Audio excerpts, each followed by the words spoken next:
Okay, let's begin blocking in our hair and in the process learn to work with our sculpt layers. So this time I'll go ahead and select the actual bald cap over here. Go ahead and grab that. We'll come up here to generate, create interactive groom splines, and we're going to call this hairstyle 01. And most of these settings should probably be fine. I may actually make them a little bit longer actually by default. Let's say maybe 1.5, and we'll add some more CVs, maybe 8. Other than that, we'll go ahead and hit create. Give that just a second, and that should be pretty decent to get started with. So I'll go ahead and open this up here. Let me go ahead and bring this down just a little bit, and we'll open up Sculpt, and you can see there is a Sculpt layer in here. Now currently Edit is active on this Sculpt layer, which means any changes I make are going to be on this Sculpt layer. So let's go ahead and name this perhaps Length.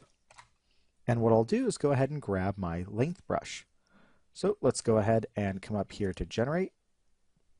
And I'll probably just grab all of these interactive grooming tools, and I'll just keep them over here for right now. And we'll go ahead and select length. And while I'm working with length, I could probably use the cut as well.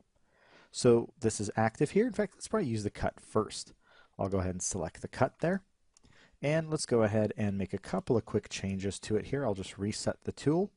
I do want to make sure that I probably have a much larger back face cutoff angle so that it's going to be a little bit easier to trim all of these hairs. And I definitely probably want to make sure that my symmetry is set to X, so I trim the same on both sides. There we go. And I'll probably come in here and just kind of trim down at the sides right here.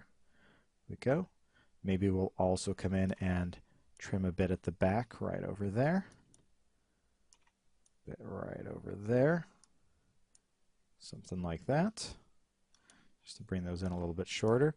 Let's go ahead and trim over to there as well. Okay, and you can see that was pretty easy. We got all of those trimmed down. Maybe I'll go ahead and just kind of blend over there just a little bit more.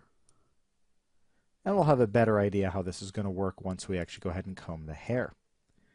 Okay, and you can see that all of that's been stored inside of this length layer. I can also go ahead and choose my length brush, and maybe let's make the hair on top a little bit longer. So I'll reset here, and chances are the strength of 100 is going to be crazy too much. So we'll just drop that down a little bit, maybe drop my increment to 0.2. Okay, I'll be sure to also turn on my symmetry down over here. Go ahead and say X. There we go. And let's just increase the length a little bit on the top of the head and maybe the front. So a little bit more there and a little bit more there. Okay, so a little bit longer just right in those areas. Okay, I think that works. And again, all of that's stored in this length layer. Now, let's say I want to start making some other changes. I want to go ahead and maybe begin kind of using the comb and grab brush over here to start styling a little bit. So what I can do is actually make a new sculpt layer. I'll just make sure this is selected and hit add sculpt layer, and you can see here's now a second sculpt layer. I'll maybe call this one comb. And to make sure I'm using this, I have to go ahead and hit edit on this one, otherwise it will continue recording inside of this length one. So now I'll go ahead and grab my comb brush, and actually maybe first I'll select the freeze brush really quickly here, and we'll just freeze this half of the head. So let me go ahead and try to get that working. Let me reset, doesn't seem to want to paint. Oh, that's because it was set to smooth. And we'll go ahead and freeze. Maybe right over there. Okay. That should be fine, just to kind of get some of that hair combed over a little bit easier. I'll go ahead and select the comb brush.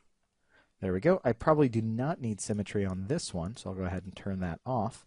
I do want to make sure that I am colliding with the mesh though, and I'll just kind of go ahead and kind of comb some of that hair down over. I'm just doing a very kind of generic comb right now. We'll work on it a little bit more later, just to kind of get things working. At least going in roughly the right direction.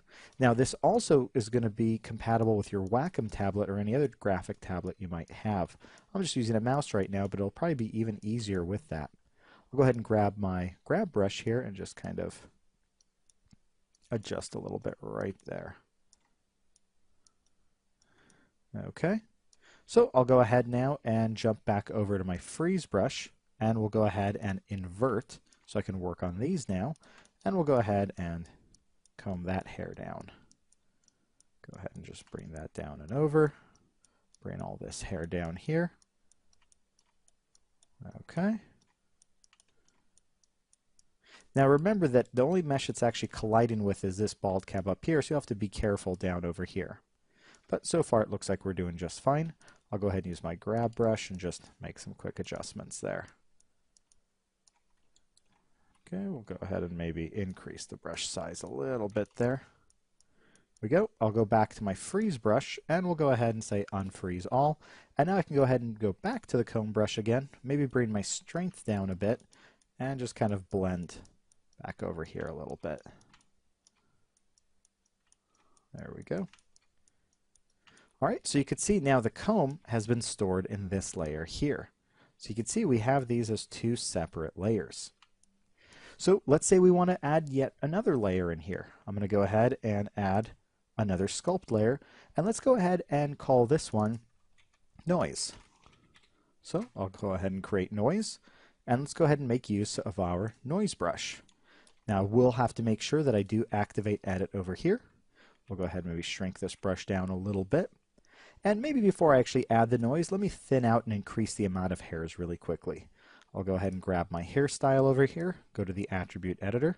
We'll go ahead and bring our width scale down just a little bit, not too much, but just a bit more. We'll taper those ends to be a little bit thinner. And then we'll grab the hairstyle base to increase our density. Maybe even higher. Let's go to about maybe 5. There we go, just a little bit more hair to work with for right now.